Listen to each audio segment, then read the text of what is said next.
Paano kung isang araw, madiskubre mong ang mismong taong dapat nagmamahal at nagpoprotekta ay siya palang magtataksil sa'yo sa paraang hindi mo maiisip? Isang asawang ginamit ang kulam at dilim laban sa sariling pamilya at isang kapitbahay na sa pilitang nadamay sa sumpang hindi niya ginusto. Sa gabing ito, ibabahagi ko sa inyo ang nakakakilabot na kwento ng kapitbahay kong kinulam ng sariling asawa. Handaan ninyo ang inyong sarili dahil baka pagkatapos nito, hindi na kayo muling makatingin sa inyong mga mahal sa buhay ng pareho. Ang kwento pong ito ay hango sa mga karanasan at salaysay ng mga nakaranas mismo ng mga kakaibang pangyayari.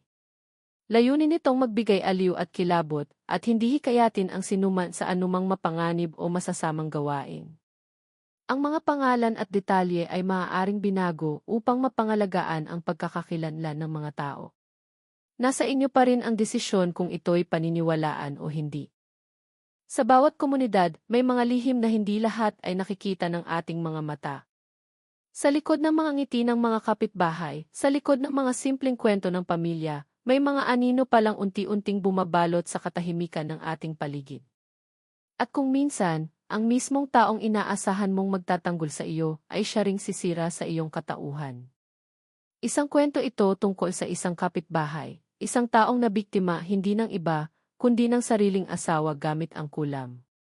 Kung titignan mo ang baryong ito mula sa malayo, para lamang itong karaniwang pamayanan. Tahimik, malalapit ang mga bahay, at ang mga tao'y kilala ang isa't isa. Ngunit may kakaibang bigat ang hanging dumadaloy dito, lalo na kapag gumagabi. Parang may nakatagong lihim ang bawat sulok ng kalsada, bawat pintuan ng bahay, at bawat matang nakamasid mula sa dilim. Ang mga aso, madalas tahimik tuwing araw, pero kapag tumuntong na ang hating gabi, nagsasabay-sabay sa kahol na para bang may nakikita silang hindi natin kayang makita. Dito nakatira si Aling Rosa at ang kanyang asawa na si Lando. Sa mata ng mga kapitbahay, sila'y karaniwang mag-asawa lamang. May maliit na tindahan, may ilang alagang manok, at laging nakikita sa kanto na magkasama. Ngunit sa loob ng kanilang bahay, mayroong unti-unting pumuputok na sigalot. May mga gabi raw na naririnig ang matinding pagtatalo, ngunit agad din itong natatapos. Ang mga kapitbahay, bagamat nagtataka, ay nanahimik na lamang. Hindi nila akalaing ang katahimikan ay tanda ng mas malalim na misteryo. Isang gabi, napansin ng isa sa mga kapitbahay na kakaiba ang kinikilos ni Aling Rosa. Ang kanyang mga matay tila laging malayo ang tingin, at ang kanyang katawan ay unti-unting nanghihina kahit wala namang matinding karamdaman. May mga pagkakataong bigla na lamang siyang nadadapa, o kaya nawawala ng lakas kahit papaano. Dinala na siya sa albularyo, ngunit kahit anong orasyon at gamot ang ipainom, walang pagbabago. Parang may aninong humihigop ng kanyang lakas, unti-unti siyang nilalamon ng isang hindi nakikitang puwersa. At dito na nagsimulang pumasok ang mga bulungan. Baka nakulam siya, sabi ng ilan. Ngunit ang mas nakakapangilabot ay may nagsabing baka mismong ang kanyang asawa ang may gawa. Sino ba namang mag-aakalang ang taong dapat nagmamahal at nag-aalaga sa iyo ang siyang gagawa ng ganitong kasamaan? Ngunit may mga palatandaan na hindi maikakaila, si Lando, kapag gabi na, ay biglang nawawala ng walang paliwanag. May mga naririnig na yabag sa likod ng kanilang bahay, at minsan ay may nasisilayan ang ilang kapitbahay na tila nag-aalay siya ng kung ano sa may likod ng puno ng santol. Ang buong baryo ay nagsimulang matakot. Hindi lang dahil sa misteryo ng pagkakasakit ni Aling Rosa, kundi dahil ang ideya na mismong asawa niya ang siyang kumukulam sa kanya ay isang bagay na hindi nila matanggap. Sa bawat araw na lumilipas, lalo siyang nanghihina. Sa bawat gabing dumadaan, lalo siyang nagiging parang anino ng kanyang dating sarili. At habang ang lahat ay nagtataka kung paano siya matutulungan, si Lando naman ay patuloy lang na parang walang nangyayari, laging malamig ang titig, laging may misteryosong ngiti, na para bang may alam siyang hindi dapat mabunyag. Ngunit ano ang dahilan? Bakit niya gagawin ito sa sarili niyang asawa? May mga nagsasabing selos daw. May ilan namang naniniwala na nakipagkasundo siya sa mga nilalang ng dilim, at ang kapalit ay ang kaluluwa at lakas ng kanyang sariling kabiyak. Ngunit hanggang hindi nahuhuli ang katotohanan, lahat ng ito ay haka-haka lamang. At sa bawat araw na dumaraan, lalong lumalalim ang bangungot sa buhay ni Aling Rosa. Hanggang sa isang gabi, habang ang buong baryo ay tahimik at natutulog, isang malakas na sigaw ang pumunit sa dilim. Galing ito sa bahay ni Rosa at Lando. Nang magsilapit ang ilang kapitbahay, nakita nilang nakabukas ang pinto, humahampas sa malakas na hangin. Ngunit sa loob ng bahay, wala silang nadatnan, ni si Rosa, ni si Lando. Ang mga gamit ay nagkalat, ang sahig ay may mga bakas ng parang abo, at ang hangin ay mabigat na parang may nakabiting sumpa. Mula noon, tuluyan nang nag-iba ang katahimikan ng baryo. Walang nakakaalam kung ano ang tunay na nangyari. May ilan pang naniniwalang nakikita si Rosa, naglalakad-lakad sa dilim, tila humihingi ng saklolo. Mayroon ding naniniwalang si Lando ay tuluyang siningil ng kanyang kasunduan at tinanggay ng mga nilalang ng gabi. Ngunit ang hindi maalis sa isipan ng lahat ay ang tanong, totoo bang may asawa siyang kumulam sa kanya? O baka naman mas malalim pa ang lihim na nakatago sa kanilang dalawa? At ngayon, ako mismo ang magbabahagi sa inyo ng buong kwento. Ngunit bago ko tuluyang isiwalat, tanungin ko muna kayo, handa na ba kayong makinig sa isang kwento kung saan ang mismong taong dapat nagmamahal ay siya palang magiging iyong pinakamalupit na kaaway? Ang gabi matapos mawala sina Rosa at Lando ay isa sa mga pinakakinatatakutan ng mga taga-baryo. Ang mga kapitbahay, bagaman takot, ay nagtulong-tulong upang hanapin sila. Ngunit sa halip na sagot, mas maraming tanong ang lumitaw. Sa loob ng kanilang bahay, bukod sa mga gamit na nagkalat, may mga kakaibang marka sa sahig, mga hugis bilog at guhit na hindi maintindihan ng sinuman. Parang mga simbolo na ginuhit gamit ang abo, at sa gitna nito'y may mga patak ng dugo na hindi matukoy kung kanino galing. Habang sinusuri ng ilan ang paligid, may narinig silang mahihinang hikbi na nagmumula sa likod ng bahay. Nang puntahan nila ito, wala silang nadatnan kundi ang malaking puno ng santol. Ang mga sanga nito'y tila gumagalaw kahit walang hangin, at ang lupa sa paligid ay may bakas ng parang sinunog na kandila. Ang isa sa mga matatanda sa baryo ay agad na nagsabi, may ginawa sila rito kagabi. Hindi ito ordinaryong away mag-asawa. Mula noon, nagsimulang magkwento ang mga matatanda ng baryo tungkol kay Lando. Ayon sa kanila, matagal nang may kakaiba sa lalaki. Noon pa man, may mga gabi na nakikita siyang naglalakad patungo sa liblib na bahagi ng kagubatan, bitbit ang isang itim na supot. Hindi raw ito pinapansin ng marami dahil iniisip nilang baka manghuli lang ng hayop o kaya'y may pinupuntahang lihim na sugalan. Ngunit may ilan na nagsabi na may mga pagkakataong bumabalik siya na tila basang-basa ng pawis, maputla, at may kakaibang ningning ang mga mata, parang may nadadala siyang hindi nakikita ng iba. Si Rosa naman ay kilala bilang isang mabait at tahimik na babae. Wala siyang kaaway, laging nakangiti at handang tumulong sa sinuman. Ngunit nitong mga nakaraang buwan, bago siya nanghina, nagbago siya. May mga araw na bigla na lamang siyang natutulala, nakatitig sa kawalan, at may mga gabi na naririnig siyang sumisigaw habang natutulog. Ang sabi ng ilan, baka raw siya'y inaapektuhan ng masamang espiritu, ngunit hindi nila inisip na ang mismong asawa niya ang may kinalaman. Habang patuloy ang usapan ng mga kapitbahay, isang matandang babae ang lumapit. Siya si Aling Luningning, ang pinakamatagal nang nakatira sa baryo, at kilalang may alam sa mga bagay na hindi kayang ipaliwanag ng ordinaryong mata. Sa mababang boses ay sinabi niya, kung tama ang hinala ko, hindi na tayo dapat maghintay pa. Si Lando ay may pinasok na kasunduan. At ang kapalit, ang kaluluwa ng kanyang asawa. Nang marinig iyon, halos lahat ay napahinto. May kaba at galit na namutawi sa kanilang mga mukha. Ngunit bago pa sila makapagtanong pa, may biglang umihip na malamig na hangin mula sa likod ng bahay ni Rosa. Sa gitna ng dilim, nakita nilang may lumilipad na aninong dumaan sa itaas ng bubong. Walang malinaw na anyo, ngunit sapat para magsigawan at magtakbuhan ang ilan. Ang mga aso naman ay halos magkandara pa sa kakakahol, nakatutok sa direksyong iyon na para bang sinusundan ang nilalang na dumaan. Kinabukasan, muling naghanap ang mga tao. Ang kagubatan sa likod ng baryo ay naging lugar ng takot. May mga natagpo ang damit na duguan, at ang ilan ay tila pinilas ng matatalim na kuko. Ngunit ang pinaka nakakakilabot ay ang mga boses na kanilang naririnig, parang mga bulong mula sa kawalan, nagsasabing, tulungan niyo ako, paulit-ulit, mahina ngunit malinaw, at ang tinig ay tila kay Rosa. Lumipas ang mga araw, ngunit walang nakitang bakas ni na Rosa at Lando. Gayunman, ang mga gabi sa baryo ay naging mas mabigat. Madalas makakita ang mga tao ng ilaw ng kandila na parang sumisindi mag-isa sa loob ng bahay nila, kahit walang tao roon. Minsan, may nakikita silang anino ng isang babae sa may bintana, nakatingin lang sa kalsada, hindi kumikilos. At kung minsan, ang tinig ng isang lalaki na humahagikik ay naririnig mula sa dilim. Ang takot ay lalong lumalim ng isang gabi, habang nagkukwentuhan ang ilang kabataan sa kanto, biglang may lumapit na aso. Nang makita nila, ang aso ay may hawak na piraso ng tela sa bibig. Ang telang iyon ay mula sa duster ni Rosa.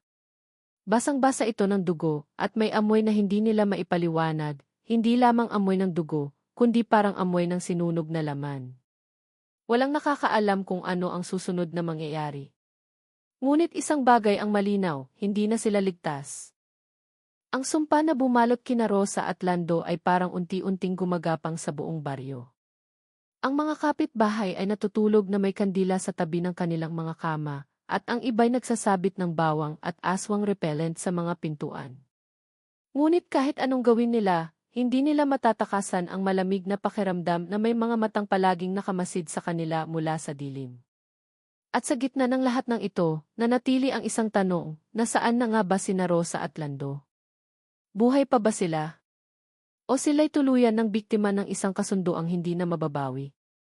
Sa bawat sigaw ng aso, sa bawat hampas ng hangin, at sa bawat aninong dumaraan, mas lumalalim ang bangungot na pilit nilang tinatakasan.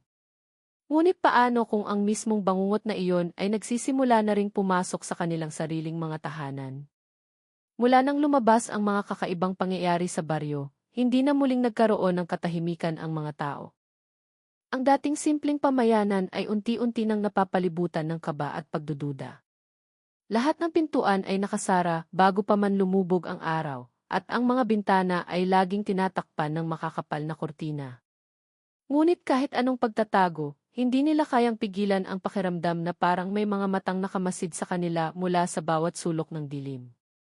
Ang pinakatinamaan ng takot ay ang pamilya ni Mang Ernesto, na kapitbahay mismo ni na Rosa at Lando. Tuwing gabi, sila ang nakakarinig ng mga kakaibang kaluskos at mahihinang iyak na nanggagaling sa loob ng bakanting bahay. Si Mang Ernesto, nakilala sa baryo bilang matapang at hindi naniniwala agad sa mga sabi-sabi, ay nagsimulang magbago. May isang gabi na narinig niyang may kumakaluskos sa bubungan nila, kaya't dali-dali siyang umakyat upang tingnan.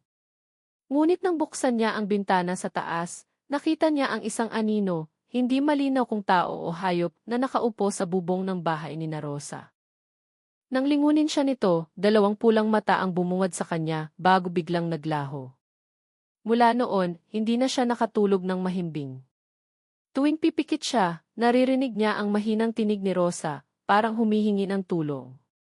Ngunit ang mas nakakatakot, minsan ay boses ng lalaki naman ang kanyang naririnig, malalim, mabigat at puno ng panunuya. Hindi mo siya maililigtas, paulit-ulit itong bumubulong sa kanyang isipan. Hindi na rin nakakapagtaka na pati ang kanyang asawa at mga anak ay nagsimulang makakita ng kakaiba. Ang bunso nilang anak, isang 8 taong gulang na batang babae, ay minsang nakita na nakatayo sa harap ng bahay ni na Rosa, tulala, at nang tanungin kung bakit naroon, ang sagot lang niya ay, si Aling Rosa ay nasa loob at umiiyak. Habang lumalala ang sitwasyon, dumating sa baryo ang pamangkin ni Rosa na si Mario, isang binatang nasa edad 25. Galing siya sa bayan, at agad nag-alala nang marinig ang tungkol sa pagkawala ng kanyang tiyahin. Nang marinig niya ang mga bulong tungkol kay Lando at sa kulam, hindi siya makapaniwala agad.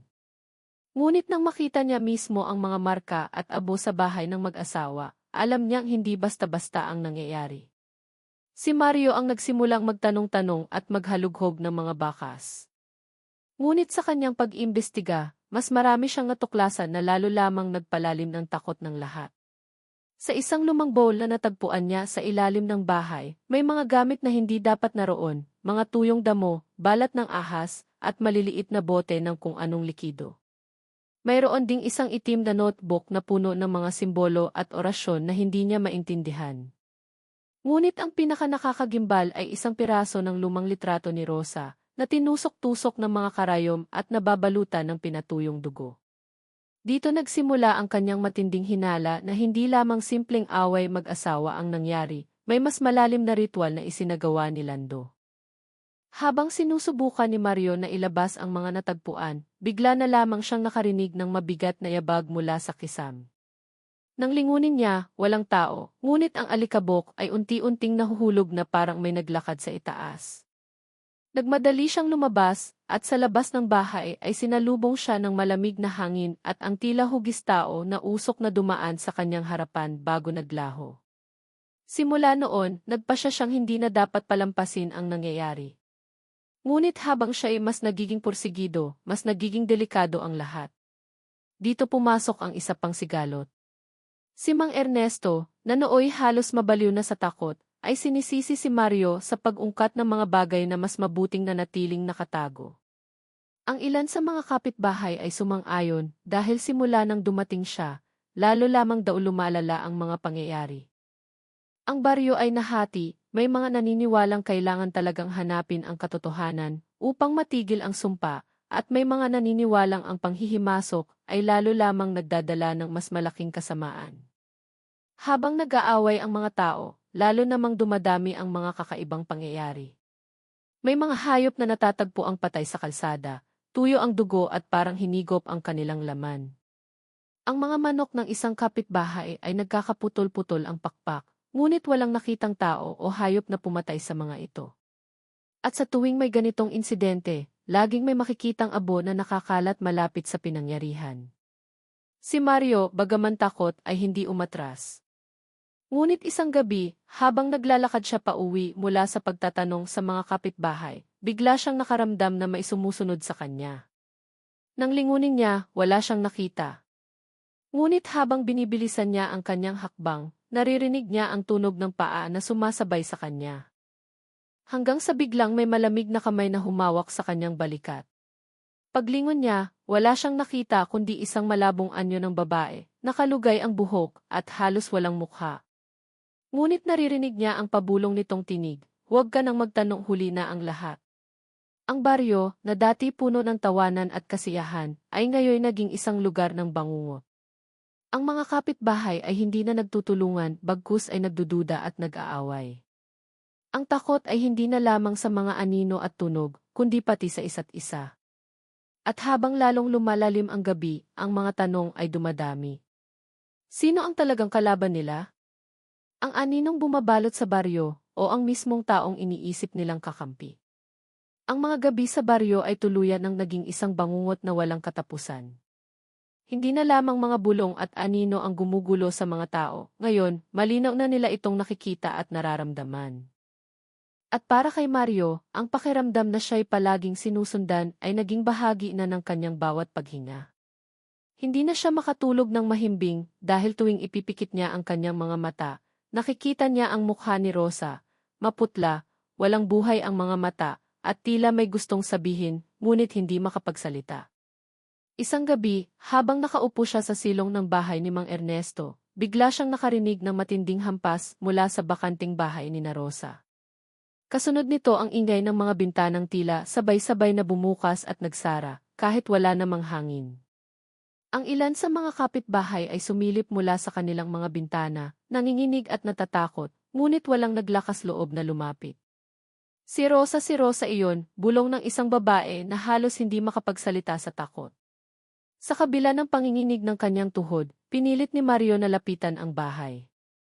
Nang siya'y makalapit, ramdam niyang bumigat ang hangin sa paligid. Ang mga aso, na dati nagkakagulo sa pagkakahol, ay biglang natahimik, at ang katahimikan ay mas lalo lamang nakapanindig balahibo. Nang hawakan niya ang pinto, malamig ito na parang yelo. Pagbukas niya, ang loob ng bahay ay balot ng dilim kahit pa mailiwanag ng buwan sa labas.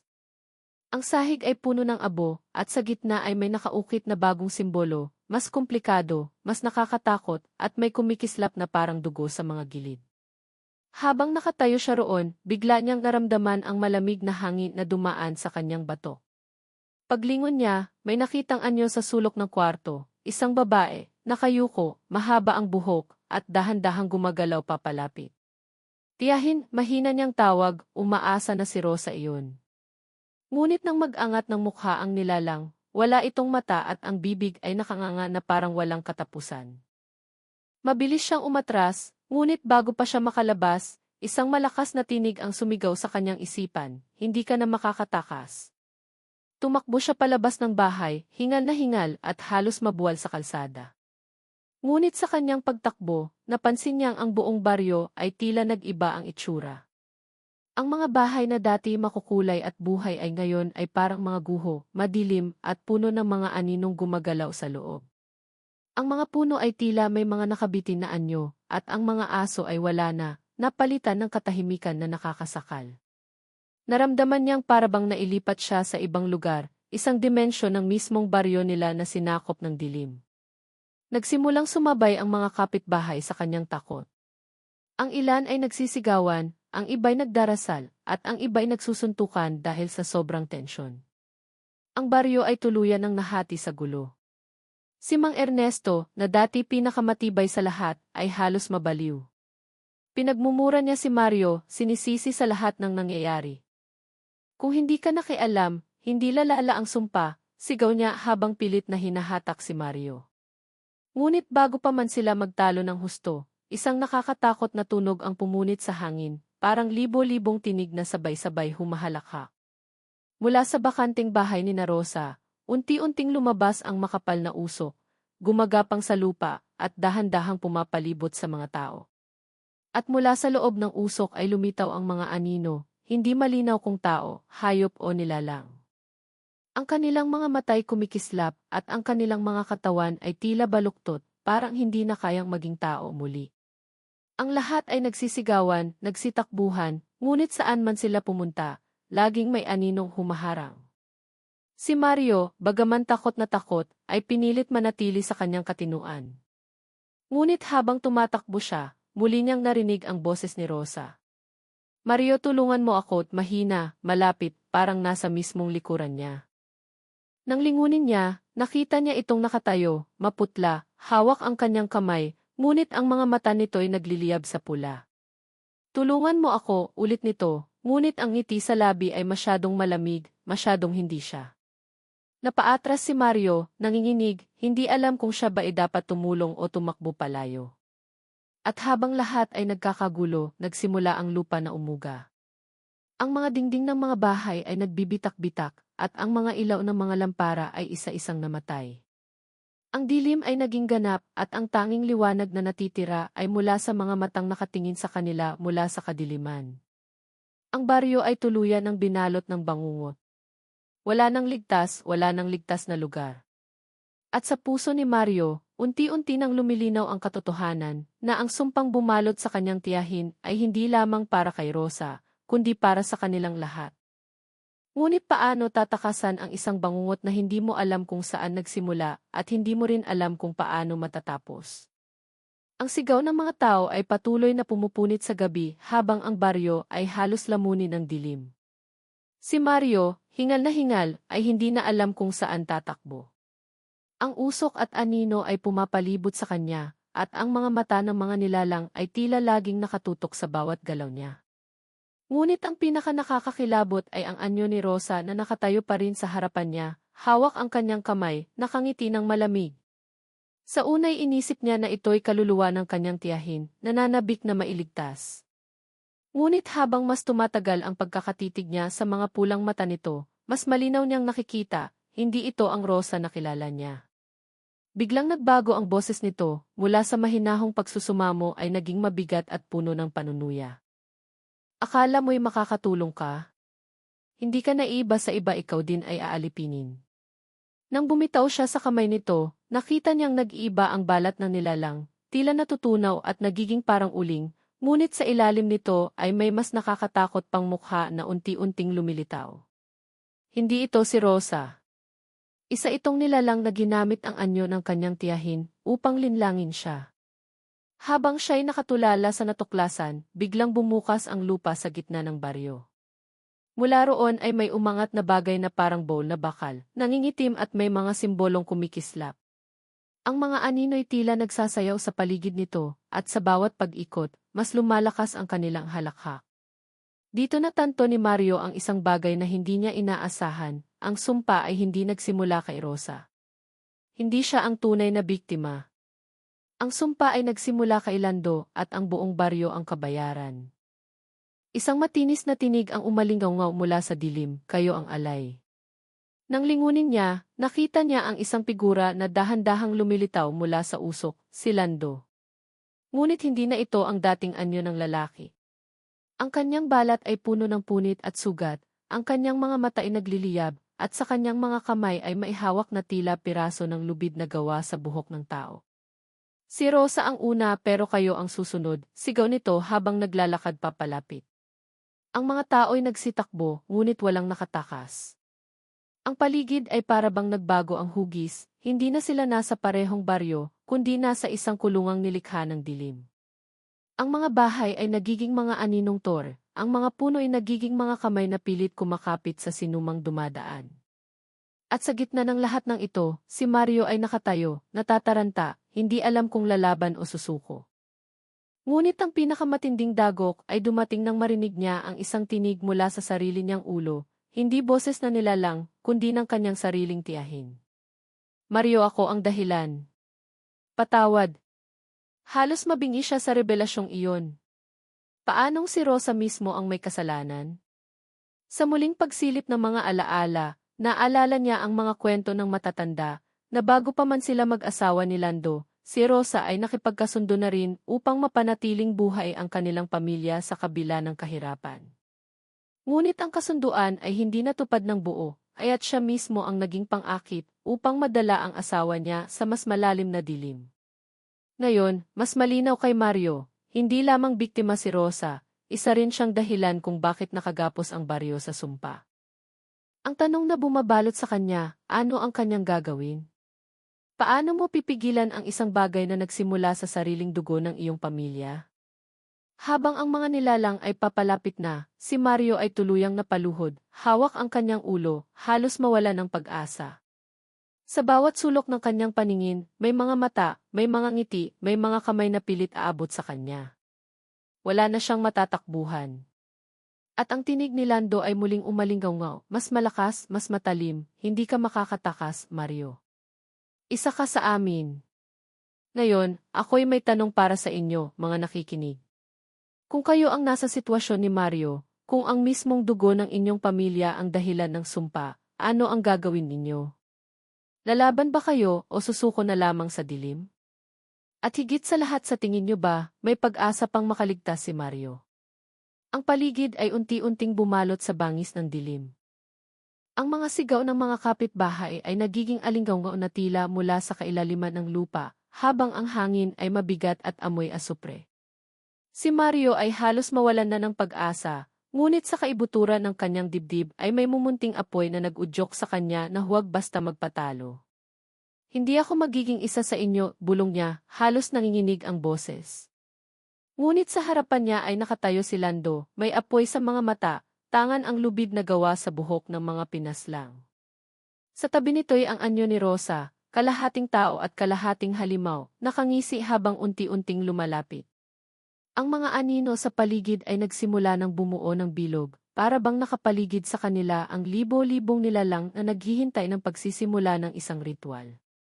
Ang lupa'y yumanig, at ang bowl na may mahiwagang simbolo ay muling nagliwanag, tila handa ng sumabog at kumawala ng kung anumang nilalaman nito. Si Mario ay napasigaw at nagmadaling bumunot ng patalim na dala niya palagi sa bulsa, isang lumang balisong na minana pa niya sa kanyang ama. Hindi niya alam kung paano makakatulong ito laban sa mga halimaw, ngunit iyon lamang ang hawak niyang pag-asa. Itinapat niya ito kay Lando, nanginginig ang kanyang mga kamay, ngunit mariing nakapako ang kanyang mga mata sa dating kapitbahay. Hindi mo ako matatalo, Mario, sigaw ni Lando. Kasabay nito, umalinggaw ang halakhak ng mga anino, tila ba alam nilang walang laban ang isang hamak na tao. Ngunit biglang nagpakita si Rosa, naglakad papalapit kay Mario, at sa isang iglap, nagbago ang ekspresyon nito, mula sa ngisi ay naging mapanlimos. Mario, tulungan mo ako. Hindi ako ito. Nakulong ako, nasa loob ako, napatigil siya, hindi alam kung ilusyon ba ito o totoo. Ngunit nang hawakan nito ang kanyang kamay, dama niya ang init ng balat, parang tunay. Sa loob ng kanyang isipan, muling umalinggaw ang boses ni Rosa, sirain mo ang bowl. Huwag mo akong isipin, ako'y tapos na. Sirain mo ito bago pa lumubog ang lahat. Duguan ang kanyang loob, hindi niya alam kung totoo ang naririnig. Ngunit nang lumapit si Lando at tinangka siyang sakalin gamit ang lubid, biglang nagliyab ang bowl at pumutok ang liwanag. Ang mga anino ay nagsimulang mag-alab, nagwawala sa bawat sulok. Dito natanto ni Mario, ang bowl ang pinagmumulan ng lahat ng sumpa. Sa huling lakas na natitira, sumugod siya patungo sa gitna, tumalon kahit napilit siyang hinahatak ng mga anino. Ang mga kuko ng mga halimaw ay kumayod sa kanyang balat, ang hangin ay tila apoy na sinusunog ang kanyang hininga, ngunit hindi siya tumigil. Paglapit niya sa bowl, itinarak niya ang balisong sa gitna ng kumikislap na simbolo. Isang nakabibinging pagsabog ang sumunod. Ang lupay nabiyak at mula roon ay sumirit ang liwanag na tila araw. Ang mga anino ay nagsisigaw at nagsipagtakbuhan, ang mga bahay at puno ay bumalik sa dating anyo, at ang mga tao ay nagsimulang magising na parabang mula sa isang bangungot. Ngunit sa gitna ng kaginhawaan, isang nakamamatay na katahimikan ang bumalot. Si Lando, ngayon ay nakaluhod sa harapan ng natunaw na bowl, unti-unting nagiging abo. Ngunit bago tuluyang naglaho, tumitig ito kay Mario at nagsabing, akala mo'y tapos na. Ikaw ang pumalit, ikaw na ang sisidlan. At sa isang iglap, naglaho ito sa hangin, iniwan si Mario na nakaluhod, hawak pa rin ang balisong, nanginginig at umiiyak. Ngunit ang pinaka-nakakagimbal ay nang mapansin ng mga kapitbahay na ang kanyang mga mata ay hindi na ang dati. Sa halip na itim at puti, ang kanyang mga mata ay may bakas ng mapulang liwanag, tila ba may naiwan sa kanya mula sa sumpa. Habang lahat ay nagpasalamat sa kanya, nagyakapan at nag-iyakan, si Mario ay nanatiling tahimik. Alam niya sa kanyang puso na hindi pa ito tapos. Ang gabing iyon ay nagtapos sa katahimikan, ngunit ang halakhak na narinig niya mula sa mga anino ay patuloy pa ring umaalinggaw sa kanyang isip. Sa bawat pagkurap ng kanyang mata, nakikita niya ang aninong nagtatago sa likod ng mga tao. At sa huling pagtingin niya sa mga bituin, narinig niyang muli ang boses ni Rosa, patawarin mo ako, Mario, ikaw ang bagong tagapagmana. At dito nagiging malinaw ang huling twist, hindi niya naligtas ang lahat. Siya mismo ang naging bagong sisidlan ng dilim, mabigat ang katahimikan matapos ang pagputok ng liwanag mula sa bowl. Ang mga tao sa baryo ay nagsimulang magising, tila nagbalik sa kanilang mga sarili, matapos ang napakahabang bangungot. Ang ilan ay umiiyak, ang iba ay nagkakandara pang lumapit sa kanilang mga mahal sa buhay, upang tiyakin na ligtas sila. Ngunit habang ang lahat ay nagbubuni at nagpapasalamat sa himalang nagligtas sa kanila, si Mario ay nanatiling nakaluhod, nakatulala sa kanyang mga kamay na nanginginig pa rin at may bahid ng dugo. Hindi niya alam kung panaginip lang ba ang lahat o kung totoo nga bang siya ay nakaligtas. Lumapit sa kanya ang ilang kapitbahay, nagpupugay at tinawag pa siyang ibayani. Ngunit bawat yakap at pasasalamat ay tila mga tingga sa kanyang dibdib. Dahil sa tuwing isinasara niya ang kanyang mga mata, nakikita niya ang mukha ni Lando bago ito tuluyang nag-abo, ang mga matang pulang naglalagablab na nagsasabing siya ang bagong sisidlan. At higit sa lahat, ramdam pa rin niya ang apoy sa kanyang mga mata, isang init na hindi niya maipaliwanag. Habang lumilipas ang oras, ang baryo ay muling bumalik sa tila normal. Ang mga bahay ay hindi na aninong tor, ang mga puno'y bumalik sa kanilang anyo, at ang mga tao'y nagpatuloy sa kanilang mga gawain, bagamat may takot pa rin sa kanilang mga mata. Ngunit sa bawat sulok ng kalsada, ramdam ni Mario na siya ay sinusundan. Ang mga aninong dapat ay naglaho na ay tila dumidikit sa kanyang mga paa, bumubulong sa kanyang pandinig, humahabol sa kanyang panaginip. Isang gabi, habang siya ay naglalakad pa uwi, napansin niya ang mga kapitbahay na biglang natahimik nang siya'y madaanan. Ang mga bata ay hindi makatingin sa kanyang mukha, at ang matatanda ay bumubulong ng mga dasal sa tuwing siya'y napapadaan. Dito niya napagtanto, hindi nila siya nakikita bilang tagapagligtas. Nakikita nila ang kakaibang liwanag sa kanyang mga mata. Nakikita nila ang bahid ng sumpa na naiwan sa kanya. Ang kanyang tiyahin na si Rosa ay hindi na muling nakita ng sinuman. Ang mga bulong ng mga tao, nagsasabing baka ito'y tuluyang nilamon ng dilim, o baka naman nananatili itong nakulong sa kung anumang dimensyon na hindi nila maabot. Ngunit sa mga gabi ng katahimikan, naririnig pa rin ni Mario ang boses nito, mahina, humihingi ng tawad at minsan ay parang nagbababala. Huwag kang magpatalo, Mario. Huwag mong hayaan silang lumabas. Ang mga salitang iyon ay lalo lamang nagpapalala sa kanyang kaba, dahil kung totoo man, ibig sabihin ay may nilalang pa ring naghihintay ng pagkakataong kumawala. Minsan dumalaw si Mario sa lugar kung saan sumabog ang bowl, at doon niya napansin ang kakaibang marka sa lupa, isang bilog na may mga simbolong hindi niya maipaliwanag, kumikislap tuwing tinatamaan ng buwan. Sa gitna nito, kung saan niya itinarak ang balisong, ay nanatiling nakabaon ang isang maliit na itim na bato, parang puso na tumitibok. Hindi niya alam kung dapat ba itong alisin o iwan na lamang, ngunit sa tuwing lalapit siya ay para bang hinihigop ang kanyang lakas. Habang ang ibang tao ay nagsimulang bumangon at bumalik sa kanilang buhay, si Mario ay nananatiling bihag ng kanyang mga alaala. Sa bawat ingay ng hangin sa gabi, nakakarinig siya ng halakhak. Sa bawat aninong dumadaan sa kanyang gilid, iniisip niyang baka isa ito sa mga nilalang na hindi tuluyang nawala. At ang pinakamasakit, nakikita niya sa kanyang sariling refleksyon ang pagbabago. Ang kanyang mga mata, na dati puno ng sigla, ngayon ay may pulang ninga sa dilim. Isang gabi, habang nakahiga sa kanyang kama, nakatulog siya ng hindi namamalayan. Doon, sa kanyang panaginip, bumalik siya sa parehong eksenang kinatatakutan niya, ang bilog ng mga anino, ang mga halakhak, at ang boses ni Lando na unti-unting lumalapit. Ngunit sa pagkakataong ito, hindi na si Lando ang lumalakad mula sa dilim. Siya mismo. Ang kanyang sariling anyo, ngunit mas matanda, mas mabangis, ang mga mata ay ganap na pula. At sa halip na lapitan siya, ito'y ngumiti at nagsabing, hindi ka na makakatakas, dahil ako ay ikaw. Nagising siya ng pawisan, nanginginig, halos hindi makahinga. Ngunit nang tumingin siya sa salamin, ang nakita niya ay hindi guni-guni. Sa loob ng kanyang mga mata, sa mismong itim na bilog ng kanyang mga balintataw, may aninong gumagalaw. Parang may ibang nilalang na nakasilip mula sa loob. At dito nagtatapos ang kanyang kwento, ngunit hindi ang bangungot. Mga kaibigan, kayo na ang humusga. Sa palagay ninyo, makakaya pa bang lumaban ni Mario laban sa sumpang naiwan sa kanya? O siya na mismo ang magiging bagong pinagmumulan ng dilim na minsang kumubkob sa kanilang baryo? Kung kayo ang nasa kanyang kalagayan, ano ang gagawin ninyo? Magiging bayani ba kayo o magiging kasangkapan ng mga nilalang na nagtatago sa dilim? Ipaalam ninyo ang inyong sagot sa mga komento at sabihin kung nais ninyong madugtungan pa ang kwento. Sapagkat tandaan ninyo ang mga anino ay laging naririyan.